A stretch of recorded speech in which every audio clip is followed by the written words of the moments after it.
दोस्तों नमस्कार। मैं doctor R C Sharma desires university से आज के लाइव सेशन में सभी व्यूअर्स का, खासकर हॉट न्यूज इंडिया टीवी और डिवाइन मोक्ष के व्यूअर्स का अभिनंदन करता हूं और नए नए टॉपिक आपके लिए लेकर आ रहा हूं जो सभी लाइक कर रहे हैं। पिछले 2-3 एपिसोड हमने एस्ट्रोलॉजी के बहुत डीप सब्जेक्ट आपको दिए हैं। उम्मीद है कि आपको उनका बेनिफिट मिला होगा। आज का हमारा चैप्टर है मंगल दोष। मंगल दोष क्या होता है, क्या इफेक्ट होता है, इसका हमारी लाइफ पे क्या इफेक्ट होता है और इसकी क्या रेमेडी होती है। आज के हमारे लाइव सेशन में हम इस टॉपिक के ऊपर बात करेंगे।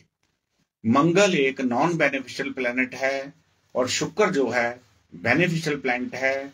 मंगल जो लड़ाई झगड़े का कारक ग्रह होता है, इसका इफेक्ट हमारी मैरिज लाइफ के ऊपर पड़ता है मंगल दोष के कारण। इसीलिए हमें शादी के समय इस ग्रह का एनालिसिस किया जाता है। यदि मंगलिक और नॉन मंगलिक की शादी हो जाए तो इन जातकों की लाइफ में सारी उम्र बनती नहीं है और डाइवोर्स का कारण भी बनती है। इसलिए शादी के वक्त हम मंगल को देखते हैं। मंगल एक लड़ाई झगड़े का कारक है। शुक्र जो है रोमांस का कारक है। इसलिए शादी में हमें रोमांस की जरूरत होती है, लव अफेक्शन की जरूरत होती है। ये आपस में मंगल और शुक्र ग्रुपिज्म में भी ये दुश्मन प्लेनेट होने के कारण हमारी लाइफ पर, इसका मैरिज लाइफ पर इसका इफेक्ट होता है। जनरल तौर पे मंगल दोष का हमारी लाइफ में कोई इतना बड़ा रोल नहीं होता। इसका इफेक्ट सिर्फ मैरिज को देखने के लिए ही एनालिसिस किया जाता है, जिसको हम मंगल दोष कहेंगे। अब क्या है कि पुराने जमाने में सिर्फ जन्म कुंडली से ही मंगल को देखा जाता था। उस कुंडली में मंगलिक जातक हो तो उसे संपूर्ण मंगलिक कहा जाता था। पर आजकल की मॉडर्न एस्ट्रोलॉजी में रिसर्च वर्क होने के कारण हम मंगल दोष को 4 कुंडलियों में एनालिसिस करते हैं। सबसे पहले हम मंगल को अपना लगन कुंडली से देखेंगे, उसका फैक्टर 40% होता है। चंद्र कुंडली से 30% होता है। शुक्र कुंडली से 20% होता है और भाग्या कुंडली से 10% होता है। इन सभी को इफेक्ट को हम जोड़ लें तो जिस जातक का रिजल्ट +20 आएगा उसको हम मंगली की श्रेणी में कंसिडर करेंगे। अब आपने इसको देखना कैसे है। आप चौथे घर से लेकर, यानी हमारा मंगल कुंडली में पहला घर, चौथा घर, 7वां घर, 8वां घर और 12वां घर इनमें पड़ा हो तो हम मंगल को मंगली की श्रेणी में कंसिडर करते हैं। यानी चौथे घर से लेकर लगन से 12वें घर तक एक लाइन खींच लीजिए। चौथे घर से लेकर 7वें घर के लेते हुए 8वें घर की तरफ ले लीजिए। इन चारों कुंडलियों में मंगल की प्लेसमेंट इनमें आएगी तो हम उसको मंगली कहेंगे। अब मंगल को लगन कुंडली से कैसे देखना है।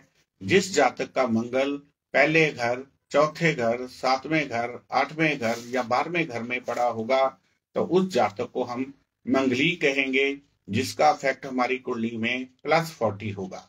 इसी तरह हम चंद्र कुंडली, जहां कुंडली में चंद्र पड़ा है उसको लगन में ले आइए और सारी कुंडली को रोटेट करके उसको फिर ऐसे ही चेक करना है कि इन घरों में मंगल आएगा। यदि इन घरों में आएगा तो +30 लेंगे, नहीं आएगा तो उसे -20 लेंगे। इसी तरह शुक्र कुंडली से हमने शुक्र को लगन में ले आना है तो सारी कुंडली रोटेट करके यदि मंगल आपका पहले, चौथे, 7वें, 8वें, 12वें आएगा तो उसको 20% लेना है और भाग्या कुंडली में सीधा ही इन घरों में देखना है और कैलकुलेशन करके यदि आपका रिजल्ट +20 आ गया तो आपको मंगलिक कहा जाएगा। मंगलिक की मंगलिक से शादी हो जाए तो प्रॉब्लम नहीं आती। मंगलिक की नॉन मंगलिक से शादी हो जाए तो इसमें बहुत बड़ी प्रॉब्लम आती है। अब मंगल दोष की कैंसलेशन भी हो जाती है, जैसे कि मंगल की पावर ना हो, अस्त हो। अस्त ग्रह होता है, मंगल और सूरज इकट्ठे होके अस्त हो जाएगा तो उस मंगल में पावर नहीं होती। इस वजह से लड़ाई झगड़ा कम होता है। कई बार ऐसे एस्ट्रोलॉजर हमारे पास आते हैं या क्लाइंट ऐसे आते हैं जो कहते हैं जी 28 साल के बाद हमारा जो मंगल है वो कमजोर हो जाता है, ये बिल्कुल भी नहीं होता। मंगल जो मंगलिक जातक है वो सारी उम्र ही मंगलिक रहेगा, लेकिन कई बार लड़ाई झगड़े करके मियाँ बीबी आपस में करते करते इतने थक जाते हैं कि वो लड़ाई करना छोड़ देते हैं।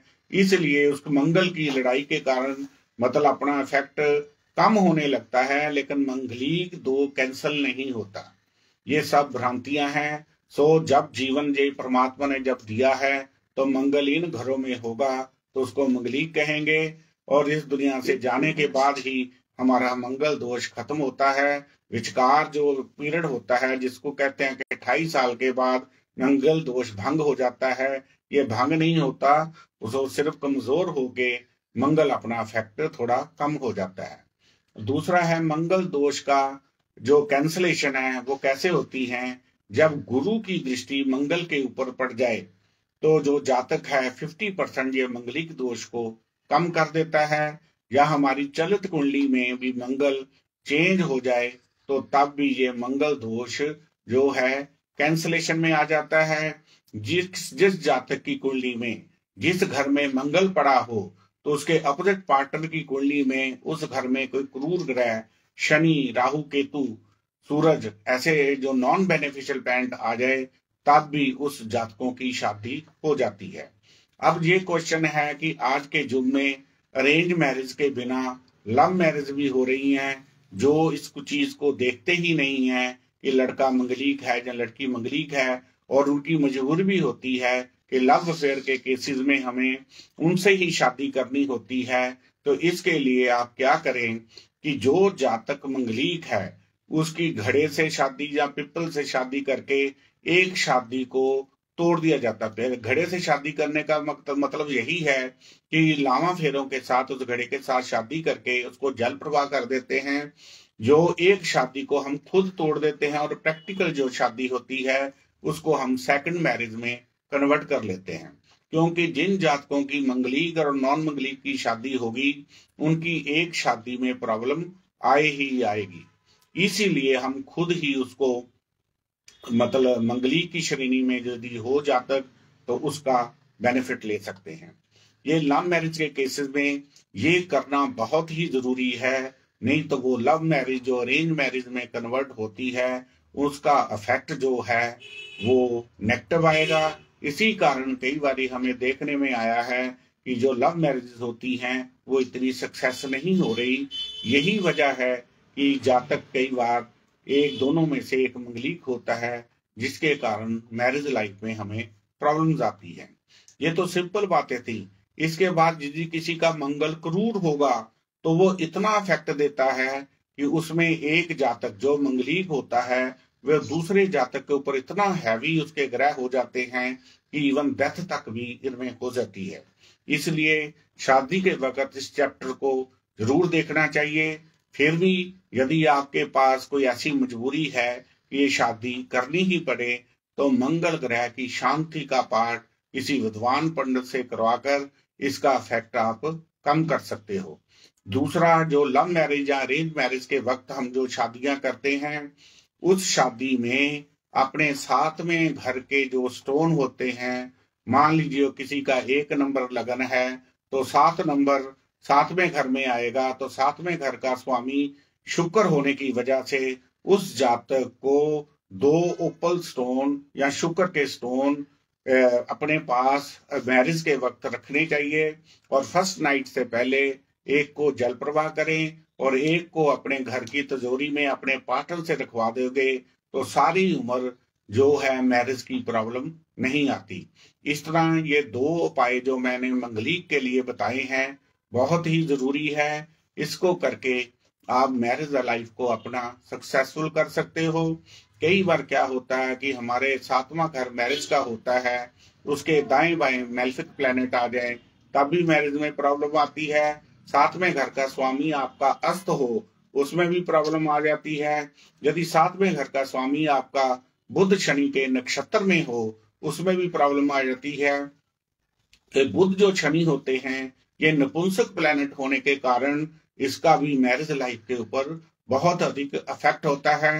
ये 7वां घर हमारा प्राइवेट पार्ट से होने के कारण मैरिज का जो सुख है इसी घर से होने के कारण हमें आगे जाकर बच्चा लेने के लिए भी ये प्रॉब्लम क्रिएट कर देता है। इसलिए मंगल दोष का इफेक्ट हमारी मैरिज लाइफ से लेकर बच्चे तक भी आगे आता है। इसलिए हम नक्षत्र को तो चेंज नहीं कर सकते, जो भगवान का जिस जन्म हुआ है उस नक्षत्र को हम चेंज नहीं कर सकते।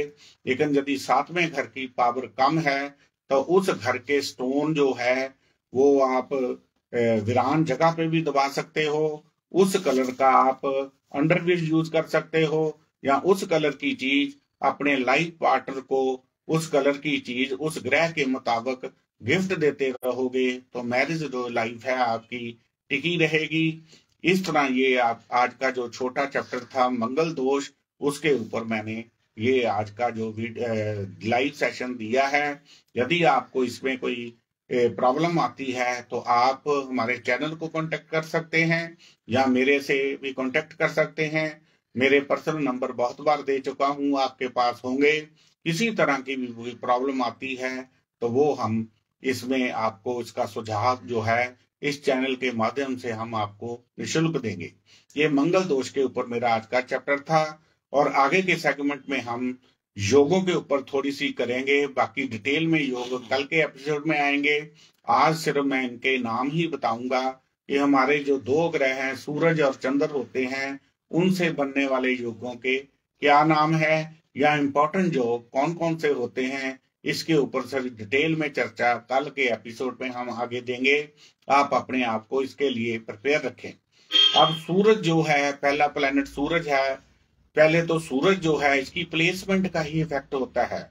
इस सूरज जिस जातक का सूरज 4 राशियां मुगल साइन में होगा, 1 4 7 10 में प्लेस होगा, उस जातक का दिमाग भी कम होता है, एजुकेशन में वीक होता है और रगड़े खा के लाइफ में सेटल करता है।